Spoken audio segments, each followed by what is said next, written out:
Salut à tous et bienvenue dans cette nouvelle vidéo. Aujourd'hui on est dans les bois parce que je vais vous présenter mon hamac. Alors ce hamac c'est un hamac de chez NSI Hammock. C'est le Four Seasons Explorer XL Zip. Comme vous l'avez vu dans l'intro, il est super facile à installer. Là le timelapse que vous venez de voir, ça a duré 10 minutes en tout. Et je ne me suis même pas pressé pour faire un chrono. Comme vous l'avez vu dans le timelapse, j'utilise des snakeskin pour accélérer l'installation et la désinstallation du hamac. Donc les snakeskin, c'est peau de serpent en anglais. C'est ce truc en plastique que vous voyez qui vient se mettre au-dessus du hamac. Ça permet de le replier beaucoup plus vite et de le déplier beaucoup plus vite. Ça permet aussi que quand on range le hamac, la toile du hamac en elle-même ne touche pas le sol ou de la boue ou de la poussière, quoi. Le truc reste toujours dans le snakeskin. C'est le snakeskin qui va toucher le sol qui peut être mouillé ou boueux et donc ça évite de tacher le hamac ou de le salir. Le hamac s'installe entre deux arbres distants de 4 à 8 mètres avec une préférence quand il y a entre 5 et 6 mètres, c'est la distance optimale. La hauteur idéale à laquelle on attache le hamac est de 2 mètres. Vous pouvez trouver dans la description un lien vers une vidéo qui explique comment faire le nœud d'attache à l'arbre.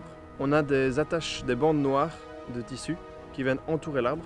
Ces bandes noires, elles viennent directement avec le hamac quand on l'achète. Ça permet d'attacher le hamac à l'arbre sans abîmer l'arbre déjà et surtout sans abîmer la corde du hamac. Le hamac en lui-même rentre dans un sac de très petite taille et il ne pèse que 2 kg.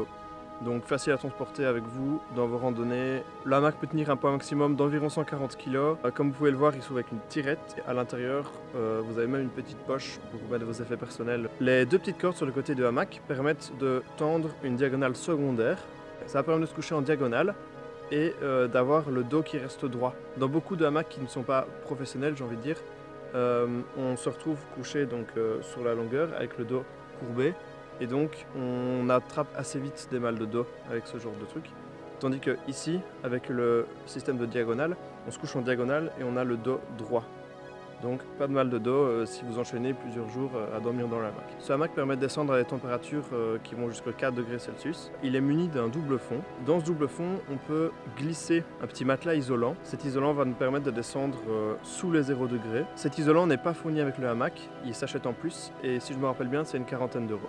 L'isolant n'est pas symétrique, donc il a un côté plus large, c'est le côté qui se met sous le buste, et donc un côté plus fin au niveau des jambes. Il se met, vu qu'on dort en diagonale dans ce hamac, il se met en diagonale et il est tenu par des petites attaches à l'intérieur du hamac. S'il pleut, j'ai aussi une X-Fly, donc c'est un truc anti-pluie qui se met au-dessus. Comme son nom l'indique, c'est une toile hexagonale qui s'attache très facilement au-dessus du hamac, qui est imperméable du coup, qui s'achète en plus aussi. Donc ça, il me semble que c'est une cinquantaine d'euros. En plus, vous recevez gratuitement des petits collecteurs d'eau pour s'il pleut, pouvoir collecter de l'eau de pluie. Voilà, j'espère avoir été clair. Ce hamac est vraiment un super hamac, j'en suis très content, j'ai déjà utilisé plein de fois. Sa grande force, je pense, c'est le fait qu'il soit adapté à toutes les saisons et toutes les températures. Quand on parle d'un climat tempéré, c'est exactement le genre de hamac qu'il faut.